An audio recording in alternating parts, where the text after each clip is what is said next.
नमस्कार, मैं रविशंकर और मेरे साथ आप देख रहे हैं कैपिटल न्यूज। और कहते हैं ना कि जंग और राजनीति में सब जायज है, लेकिन सिकंदर वही है जो जीत गया, और राजनीति का सिकंदर भी वही जो जीता वही सिकंदर। झारखंड में विधानसभा चुनाव पूरा हो चुका है, तमाम जगहों से रिजल्ट आ गए हैं।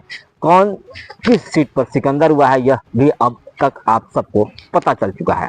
लेकिन आज हम झारखंड कैपिटल न्यूज पर बात करेंगे पलामू प्रमंडल के कुछ महत्वपूर्ण सीटों पर, जिसे लेकर बड़ा खेल हुआ है। खेल इस मायने में कि कयास जनता के कुछ और थे और परिणाम कुछ और आए, और इस सब में सबसे महत्वपूर्ण सीट डाल्टनगंज मुख्यालय यानी कि पलामू जिला मुख्यालय कहा जाता है डाल्टनगंज को, और डाल्टनगंज चैनपुर भंडरिया का विधानसभा का जो सीट है, इस सीट पर सिकंदर बने हैं आलोक चौरसिया। जी हाँ, वही आलोक चौरसिया जो पिछले 3 बार से लगातार इस विधानसभा क्षेत्र का प्रतिनिधित्व करते आ रहे हैं। वही आलोक चौरसिया जो झारखंड पलामू के कद्दावर नेता स्वर्गीय अनिल चौरसिया के बेटे हैं। अनिल चौरसिया पिछले कई बार से चुनाव लड़ते रहे थे, लेकिन वो चुनाव नहीं जीते थे। लेकिन 2014 में उस समय मोदी की आंधी भी चल रही थी, मोदी का मैजिक भी चल रहा था, और अनिल चौरसिया के डेथ के बाद आलोक चौरसिया ने बम्पर तरीके से इस विधानसभा चुनाव से जीत दर्ज की थी। तब वो झारखंड विकास मोर्चा में शामिल थे। उसके बाद 2019 का समय आया। 2019 के चुनाव में भी आलोक चौरसिया विजय हुए, और उन्होंने उस समय भी केंद्र पार्टी को 22,000 वोटों से हराया था। फिर 2024 का समय आया, लेकिन इस बार एंटी इनकम्बेंसी भी चल रही थी। लोगों में विधायक आलोक चौरसिया के प्रति गुस्सा भी था। लोगों में इस बात को लेकर चर्चा भी थी कि विधायक ने 10 सालों में कुछ नहीं किया, इसलिए इस बार का विधायक बदला जाना चाहिए। इस बार डाल्टनगंज विधानसभा सीट से परिवर्तन होना चाहिए। सबको इस बात की उम्मीद थी कि अगला जो विधायक बनेंगे इस विधानसभा सीट पर जिन्हें जीत मिलेगी, उस उम्मीदवार का नाम होगा केएन त्रिपाठी।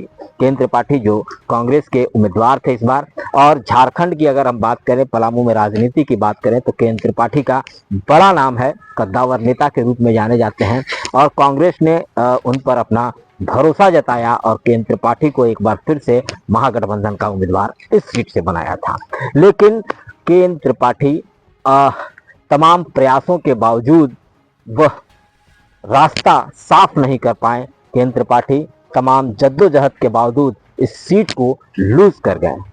आपको याद होगा कल जब रिजल्ट का दौर चल रहा था, तब अंतिम समय तक डाल्टनगंज विधानसभा सीट पर घोषणा नहीं हो सकी थी। कुछ पेच अटक गया था, जिसके बारे में हमने आपको कैपिटल न्यूज पर बताया भी था। और इसके बाद जिस तरह की चर्चा बाहर होनी शुरू हुई कि अब हेमंत सोरेन जो है वो पावर में आ गए हैं, तो कुछ भी उलट पलट हो सकता है, कुछ भी बड़ा खेल हो सकता है, इस बात की चर्चा दबी जुबां से जनता के मुंह से सुनने को देखने को मिल रही थी। लेकिन ऐसा कुछ नहीं हुआ। लगभग 4-5 घंटे की मशक्कत के बाद जिला निर्वाचन आयोग और जिला निर्वाचन पदाधिकारी और चुनाव आयोग से मंथन के बाद यह क्लियर कर दिया गया कि डाल्टनगंज का जो सीट है, उस सीट पर भाजपा के प्रत्याशी आलोक चौरसिया विजयी हुए हैं। उन्हें जीत का सर्टिफिकेट प्रदान किया गया। 890 वोटों का महज अंतर रहा। यह भी एक चौंकाने वाली बात है, क्योंकि जब भी डाल्टनगंज के रिजल्ट आया है और जब भी कोई उम्मीदवार जीता है, तो बड़े अंतरों से जीता है। 20,000 22,000 वोटों का अंतर होता था। लेकिन यह पहला मौका है, 2024 का पहला मौका है जब इतने कम मार्जिन से जीत हार का फैसला हुआ है। तो यह भी एक देखने वाली बात है, और भविष्य के लिए यह किस तरीके के संकेत दे रहे हैं राजनीतिक दलों के लिए, राजनीतिक कार्यकर्ताओं के लिए, इस पर भी समझने की जरूरत है कि जनता का मिजाज और मन बदल रहा है। लेकिन इन सब के बावजूद जो समीकरण बना, उसमें आलोक चौरसिया जीत की हैट्रिक लगाते हुए नजर आए। उन्होंने जनता का अभिवादन स्वीकार किया, जनता का जनादेश स्वीकार किया, जनता के प्रति आभार भी जताया है। वहीं जो केएन त्रिपाठी जो दूसरे नंबर पर रहे हैं, एक बार फिर से कोर्ट में जाने की बात कह के निकले हैं। आपको याद होगा कि वो 2019 के समय में भी और 2014 के समय में भी उन्होंने कोर्ट का रुख अख्तियार किया था आलोक चौरसिया की उम्र को लेकर, लेकिन वहां भी उन्हें हार का सामना करना पड़ा। और एक बार फिर से जब 2024 में कांग्रेस के केएन त्रिपाठी को हार की बात जब सामने आई तो उन्होंने ये इस बात को कहा कि उनके साथ चीटिंग हुई है, उनके साथ फिर से धोखा हुआ है और फिर से वो एक बार कोर्ट की शरण में जाएंगे। अब इस पूरे प्रकरण में क्या कुछ होता है यह तो भविष्य की गर्त में है, जिस पर हमारी नज़र बनी रहेंगी। लेकिन बहरहाल डाल्टनगंज की सीट पर आलोक चौरसिया जो हैं वो जीत दर्ज कर चुके हैं। ये तो बात हो गई डाल्टनगंज सीट की। अब वहीं पलामू जिले की एक और इम्पॉर्टेंट और खास सीट की हम बात करेंगे, पाटन छतरपुर विधानसभा सीट की। आपको बता दें कि पाटन छतरपुर विधानसभा सीट एक ऐसा सीट है जहां से राधा कृष्ण किशोर, जिन्हें चिन्नू राम भी कहते हैं, वो लगातार चुनाव जीतते रहे हैं। एक टर्म के बाद अगले टर्म में वो 6 बार वहां से विधायक बन चुके हैं। पाटन छतरपुर विधानसभा क्षेत्र का वो प्रतिनिधित्व कर चुके हैं और एक बार फिर से राधा कृष्ण किशोर कांग्रेस के टिकट पर चुनाव लड़ रहे थे और उन्होंने बहुत ही कम मार्जिन से, महज 650-700 वोट से वो उस छतरपुर विधानसभा का चुनाव जीत गए हैं। वहाँ की सिटिंग एमएलए थी पुष्पा देवी, जो भारतीय जनता पार्टी की थी। उन्होंने चुनाव हराया है, वो दूसरे नंबर पर चली गई हैं। हालांकि इस बात की घोषणा होने के बाद पुष्पा देवी भी काउंटिंग हॉल पहुंची थी और उन्होंने जिला निर्वाचन पदाधिकारी से रिकाउंटिंग की मांग की गई थी, लेकिन उसे खारिज कर दिया गया और फिर पुष्पा देवी ने जनता का जनादेश स्वीकार कर लिया। तो ये जो सीट है पाटन छतरपुर का, इसे लेकर भी जनता के बीच संशय था। राधा कृष्ण किशोर को लेकर वहां भी काफी विरोध था उस इलाके में, क्योंकि हमने भ्रमण के दौरान ऐसा पाया था और कहीं से भी चर्चा नहीं थी कि किशोर साहब फिर से जीत कर आएंगे। पुष्पा देवी की बात सब कोई कर रहे थे और पाटन छतरपुर में सिर्फ 2 ही कैंडिडेट की चर्चा सरेआम थी कि इन्हीं दोनों लोग के बीच फाइट रहेगा, लेकिन पुष्पा देवी चुनाव जीतेगी।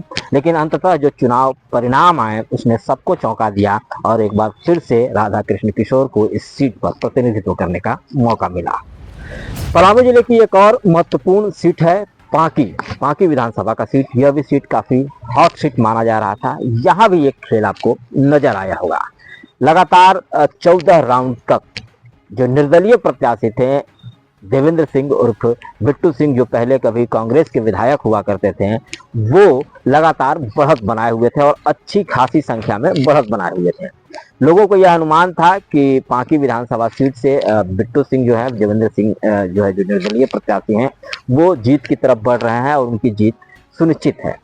पांकी विधानसभा में घूमते हुए भ्रमण के दौरान भी हमने यह देखा था कि वहां से भी कई उम्मीदवार खड़े थे, पूरे लाव लश्कर के साथ चुनाव लड़ रहे थे। लेकिन वहां भी जो फाइट नजर आ रही थी वो भाजपा के जो कैंडिडेट है, sitting MLA Kushwaha doctor Shashibhushan Mehta और निर्दलीय प्रत्याशी देवेंद्र सिंह, इन्हीं दोनों के बीच टक्कर दिखलाई पड़ रही थी। लोगों के जुबान पर भी इन्हीं लोगों की बात थी, लेकिन बिट्टू सिंह उनमें टॉप पे नजर आ रहे थे। लेकिन चुनाव परिणाम ने फिर से सबको चौंकाया और पांकी का रिजल्ट भी बदल गया।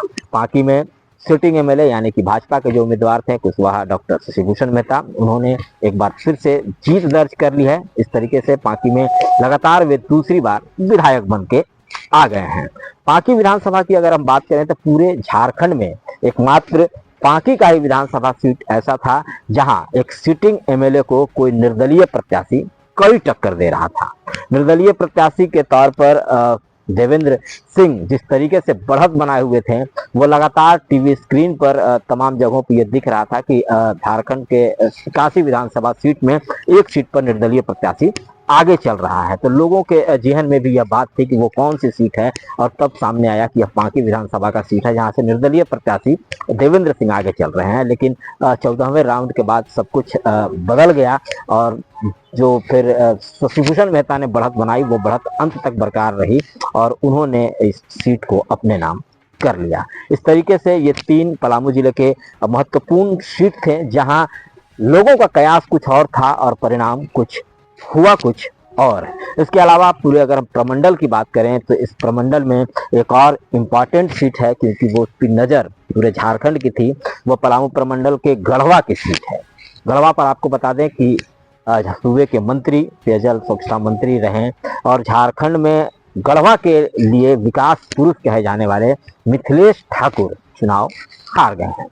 कह सकते हैं कि झारखंड का राइट हैंड माने जाते थे मिथिलेश ठाकुर, और सब पर उनकी निगाहें थीं और किसी को भी यकीन नहीं था कि मिथिलेश ठाकुर चुनाव हार जाएंगे। लेकिन वहां से भाजपा के जो उम्मीदवार थे सत्येंद्र नाथ तिवारी, उनका कॉन्फिडेंस लेवल बहुत ही हाई था।